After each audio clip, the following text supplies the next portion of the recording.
Thank you for tuning in to the back page. It is April 16th. It's episode 20. The back page made it 20 episodes now. I'm your host, Collin Crisp. And I'm Carter Sampson. Today we will be doing our official NBA awards episode. With the regular season concluded and the first games of the play-in started tonight, we thought it'd be a good time to go through and hand out our regular season awards and kind of look back at the NBA regular season as a whole. So, Colin, what award do we want to start off with for this ballot? Should we start or end with MVP? Let's start with MVP because I think we'll end with MVP. Let's go. We'll go like kind of I think least interesting to most interesting. So, what do we have as our sixth man?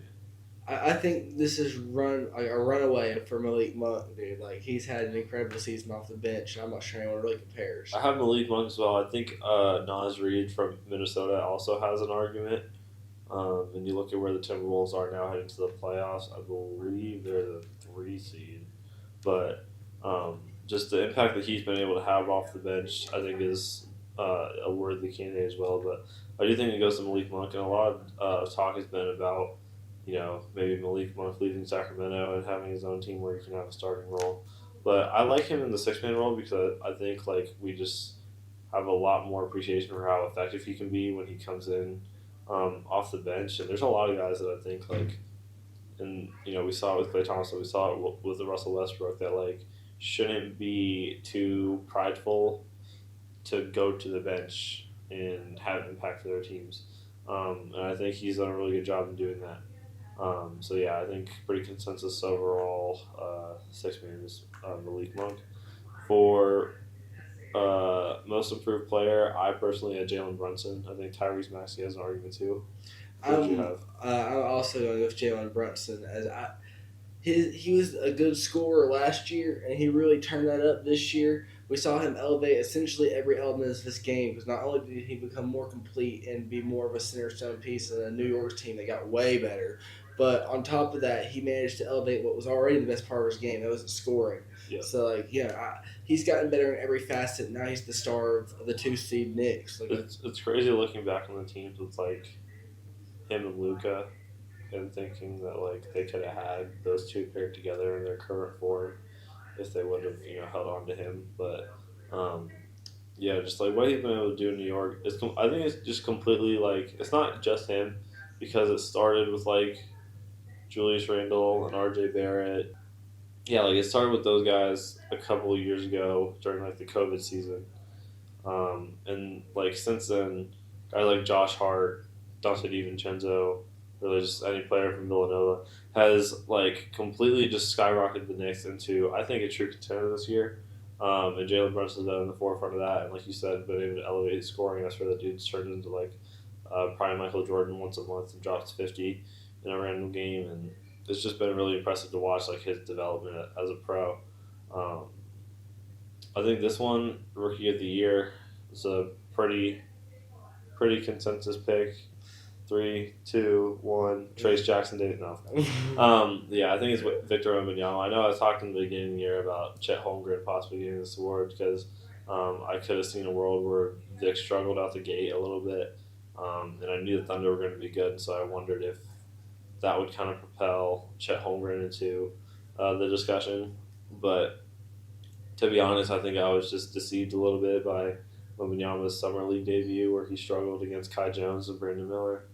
And he's had a phenomenal year. We'll talk about him more a little bit here, but he's. I don't want to say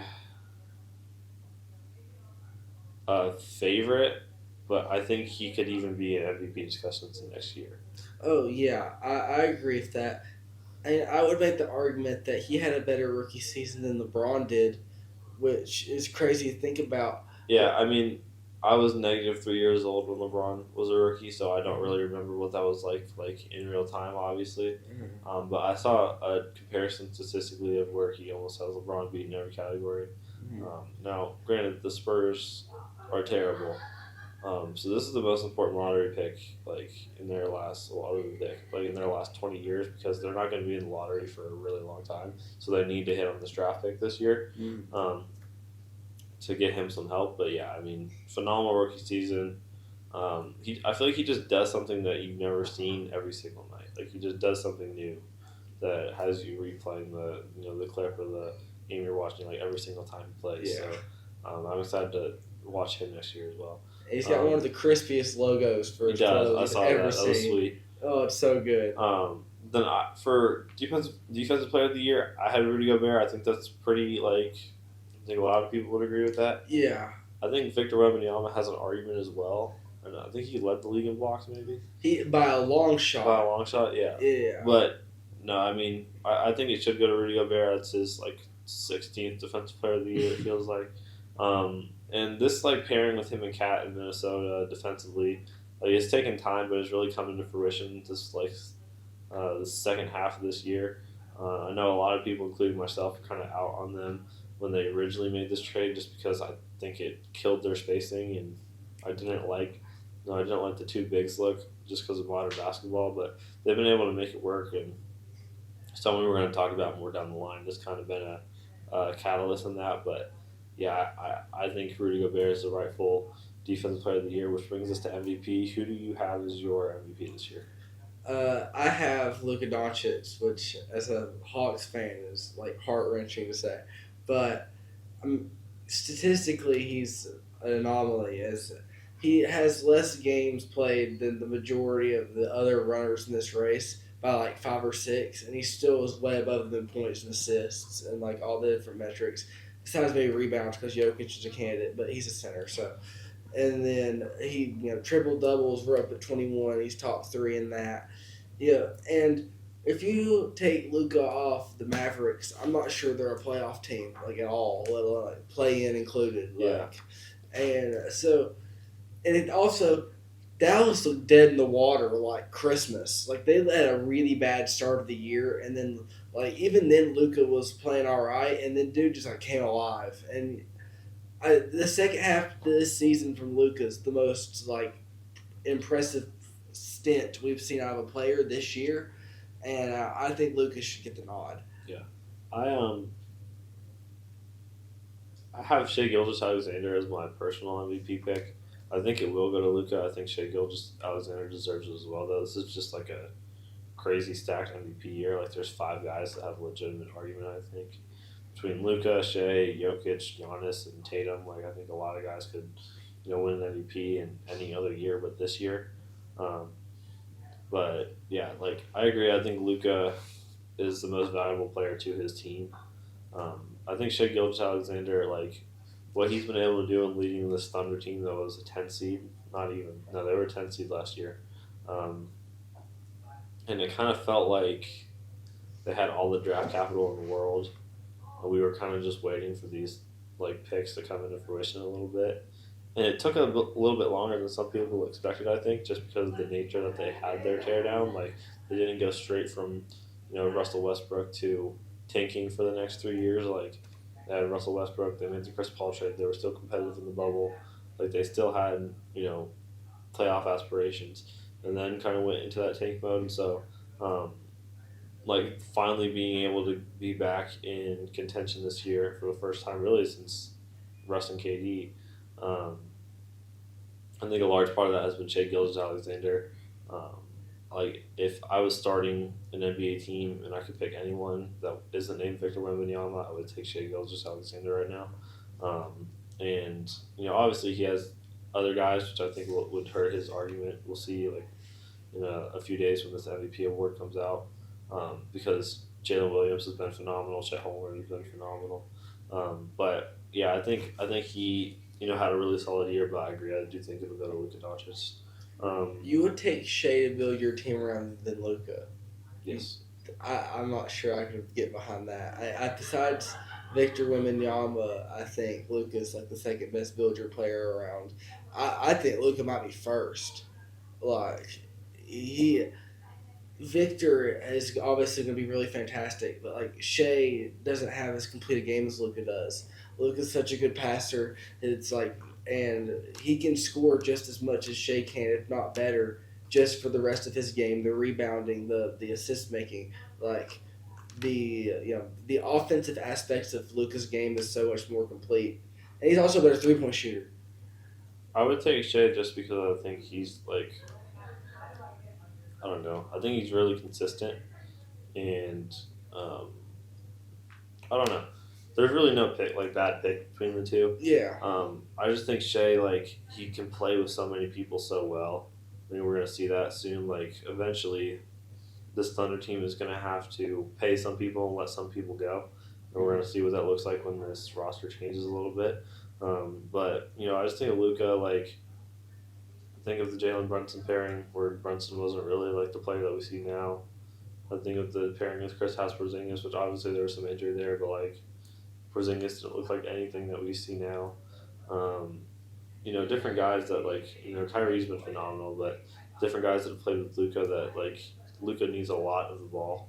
And so does Shea too. He's a ball like dominant scorer, but I feel like he just like elevates everyone around him. And Luca has that same argument, but I would just take Shea. Like I think culture wise, like I think play style wise, he just fits in a lot of places and can go win anywhere. So I just like Shea for that, but Yeah. it's not a dig at Luca at all. Totally. Yeah, so now that we have our standings set, we'll pull up the playoff bracket here. Mhm. Save that on my phone.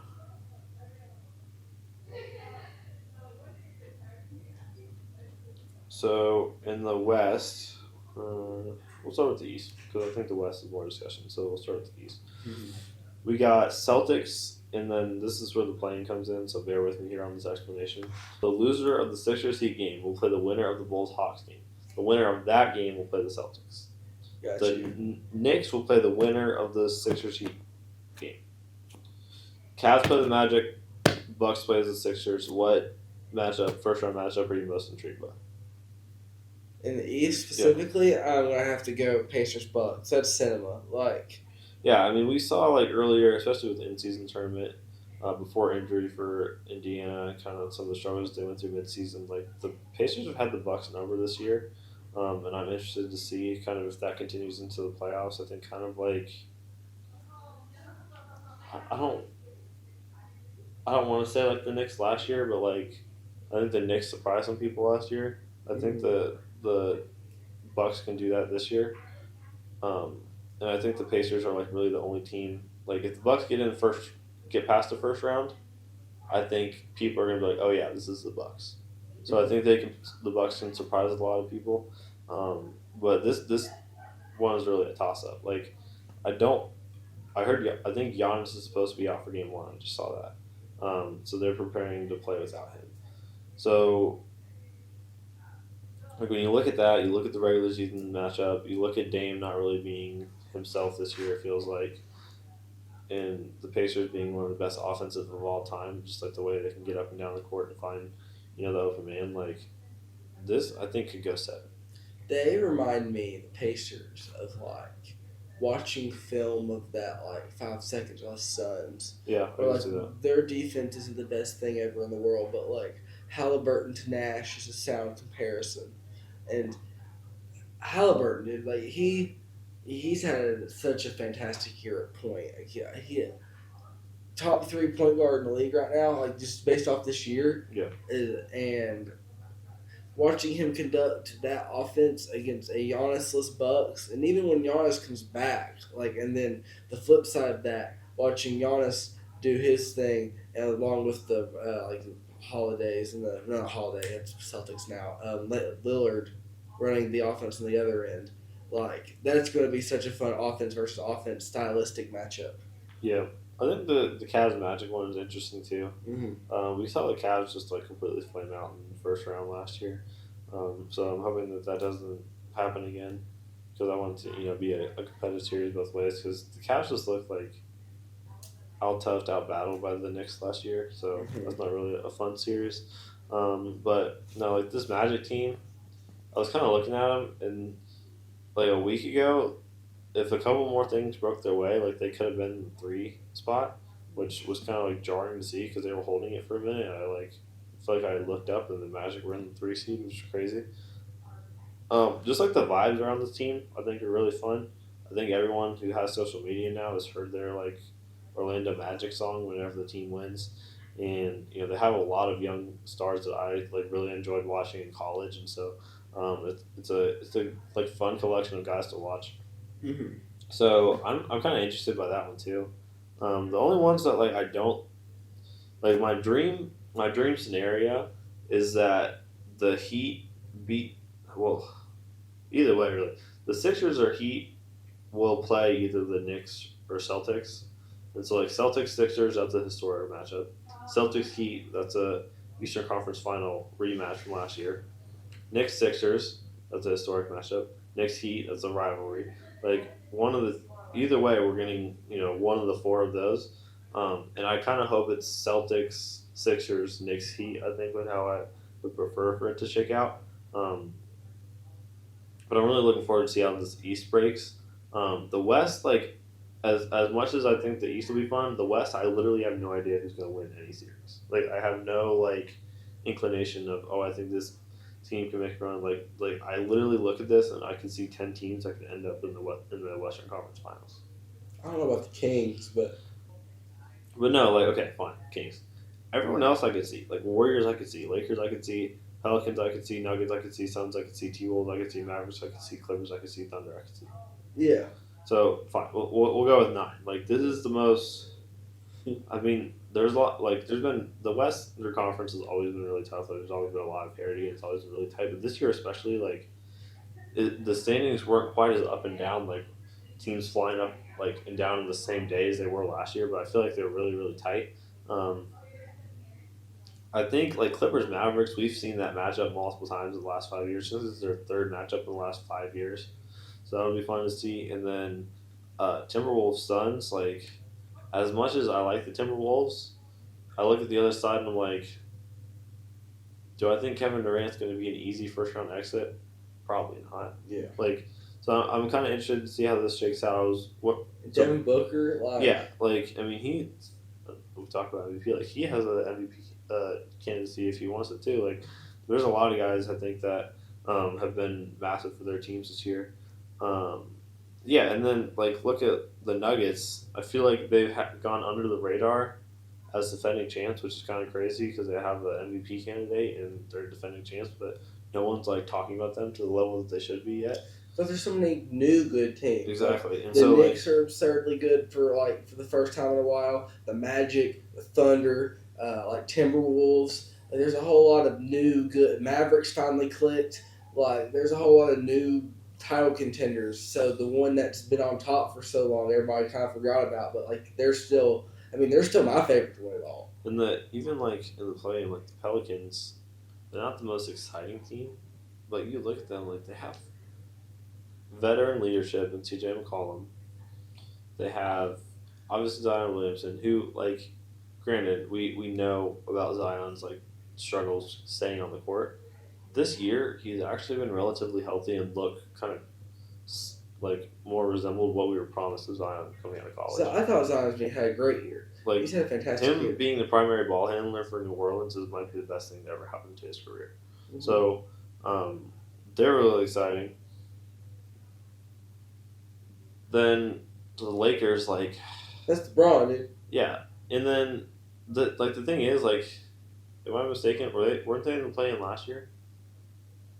I believe so. And they ended up in the Western Conference Finals. Yeah, and look, if I'm Jokic and them, the least if we're going 6 down in the West, the last team I want to play is LeBron and the Lakers and AD. I mean, they did sweep them last year in that Western Conference Final series. So 100%, but every game was close. Yeah.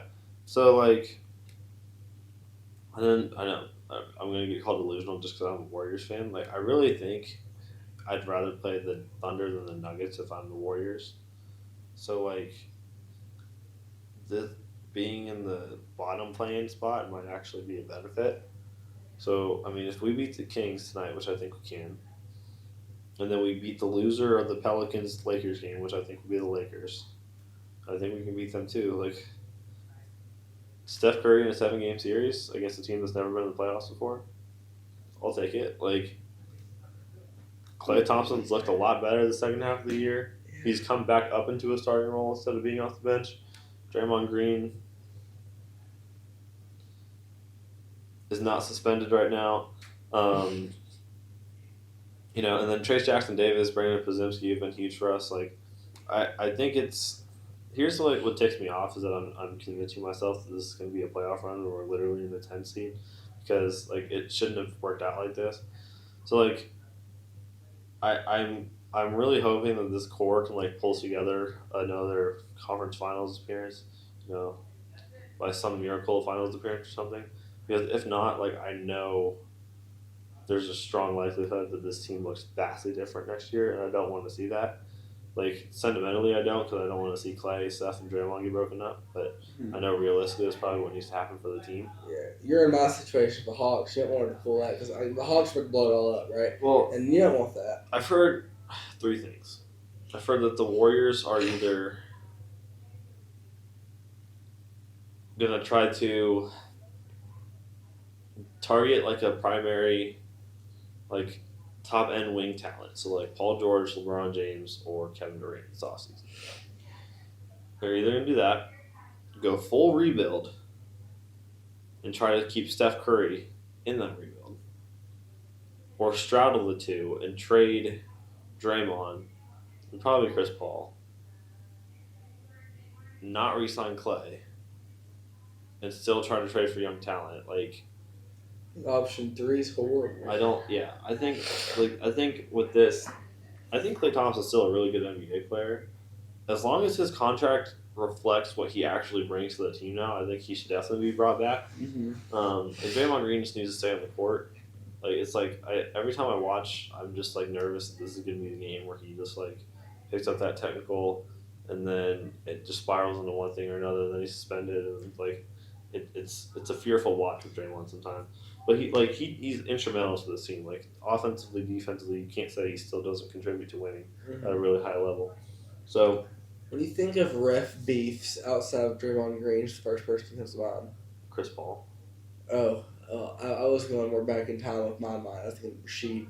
Oh yeah. Yeah, but like that's what that reminds me of. Is anytime I watch like a Warriors game and he's out there, like it's gotten to the point where like back with Rasheed Wallace, they would just like take him for nothing because of how commonly he deserved them, and like it's kind of gotten there with Draymond where he's gotten so unfriendly with the ref that like they take him over things that shouldn't be taken because of how commonly he deserves it. It's interesting because at times it feels like he has the longest leash in the NBA, and at times it feels like he has the shortest. Like he'll get one out of nowhere, and then sometimes he'll go on like talking to a ref the entirety of 2 free throws and not get anything. And so it's like I think it's just a case by case basis. But yeah, I was saying Chris Paul, and Scott Foster.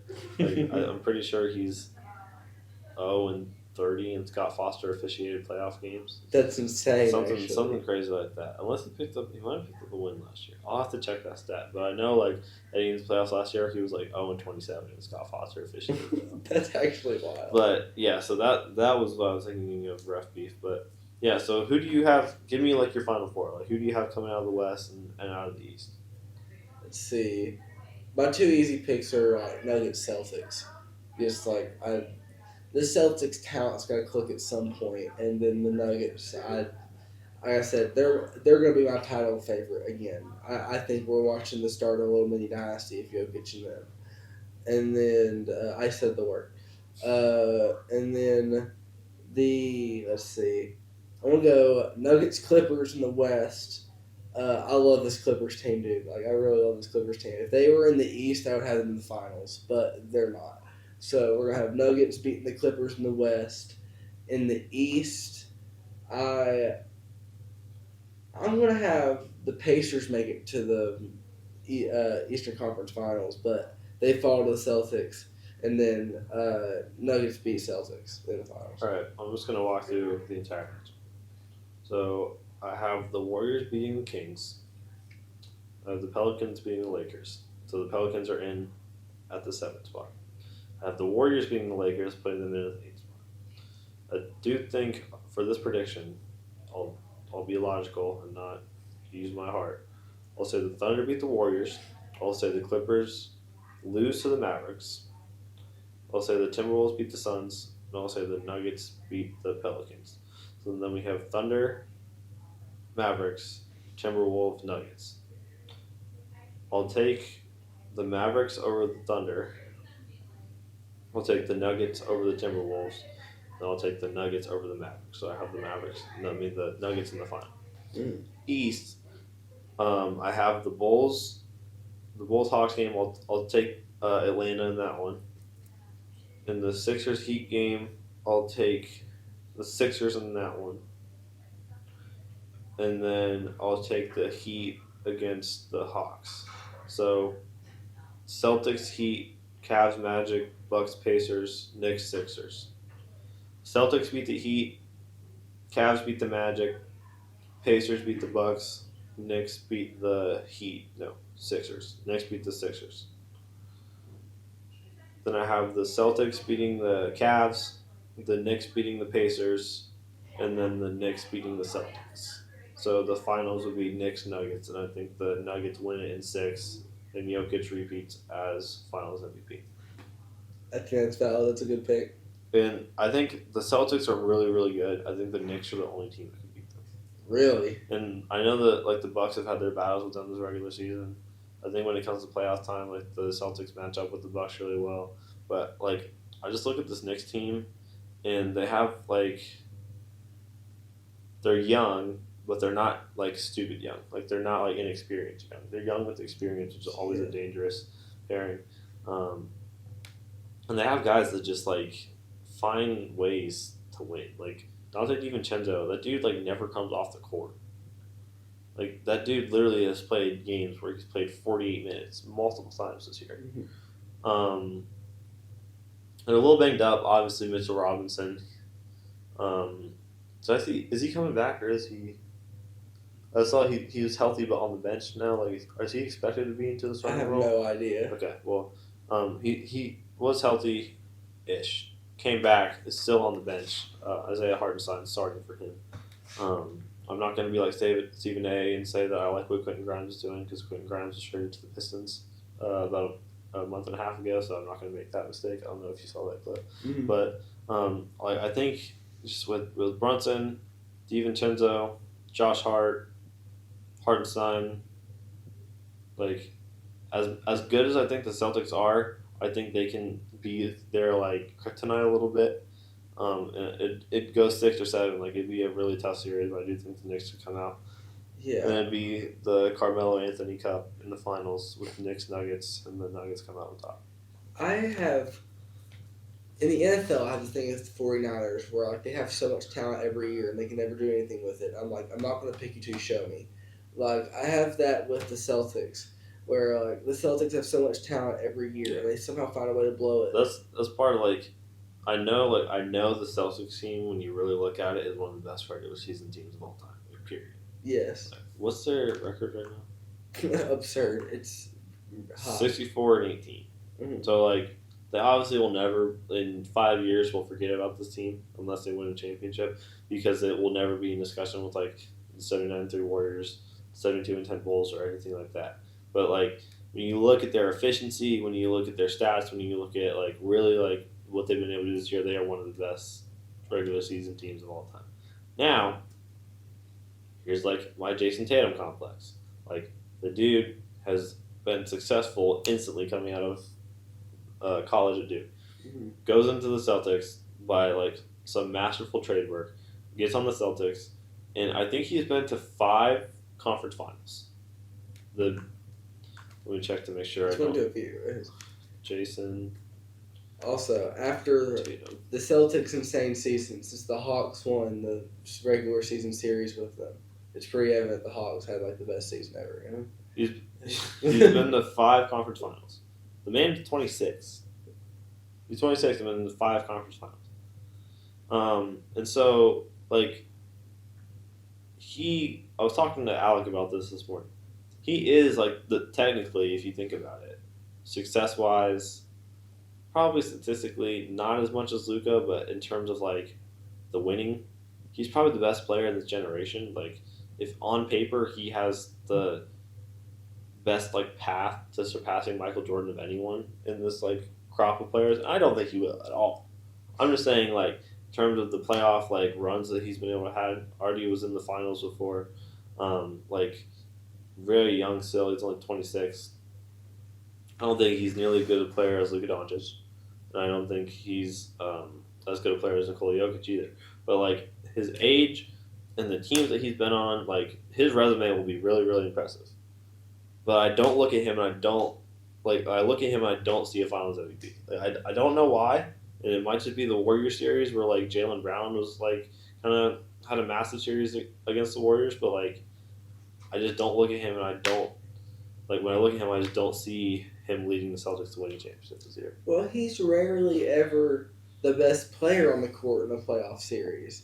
Like, even in like most first round games, he's not. This year, he could be like I don't think he's better than Joel Embiid. Like, Yeah, and then it's a first round. That round two, let's say they play the Cavs. Like, I don't think he's supposed to play on the court then because Donovan Mitchell, yeah, Spida, and then if they play the Knicks, I mean, Jalen Brunson's a better year than him. yeah. He's rarely the best player on Like the court. I'm sure whatever I say today, the complete opposite will happen. So like congratulations, Celtics Nation, you guys have finally won it after 10 years. But like, which by the way, just quick note on that, the Celtics act like they're like the same as the Lakers with the 18 championships. Blah, blah, blah. They've won one in the last 40. Mm-hmm. Like, I'll go with my Celtics train another time. But like, They've had 17 titles against literal mailmen and plumbers. I don't like. I don't know if I'm just being fooled by like Jason Tatum's game not being quite as like exciting to watch as a Shea, as a Luka or whatnot. But like, I just have my doubts. Like on paper, I know the Celtics are the best team, and I know Jason Tatum's the best player on the best team. Like I know all of that, but I just don't look at them and see this like easy finals path that everyone's talking about. Oh, I don't either. And like, also, I think this is fair to consider. This is more a team than a star team. Yeah, because like in Mavericks, that's a star team. That's Doncic and Irving. With the Suns, that's like the definition of a star team. There's no one other than the top three. So yeah, this is a much more a team. I don't think that if they win the whole thing, it'll be because Jason Tatum scored 50 a night. Like, yeah. But on top of that, like I said, the Celtics are at that prove it stage for me, right? Y'all make it to the conference finals every year, and y'all never do anything with it. You're gonna have to show me. You're gonna have to hit. Yeah, speaking of prove it, this Clippers playoffs is enormous for their franchise. Like, yes, this might be the most crucial postseason in Clippers history. With moving in their new arena, I think Paul George at the end of his contract. Wall. So was James Harden. Like, as talented as they are, the window is closing like literally by the second. So they're old. Like this has to be the year for them. I don't think it will be, but it has to be the year for them if they want it. But yeah. They're injured right now, though. Like it's not a good time, but I'm pretty sure Kawhi's out right now. Well, yeah, same old thing. We'll see. I'm sure everything that I said, the absolute opposite will happen. Thank you for tuning into the Back Page. You can find our episodes on Spotify and YouTube.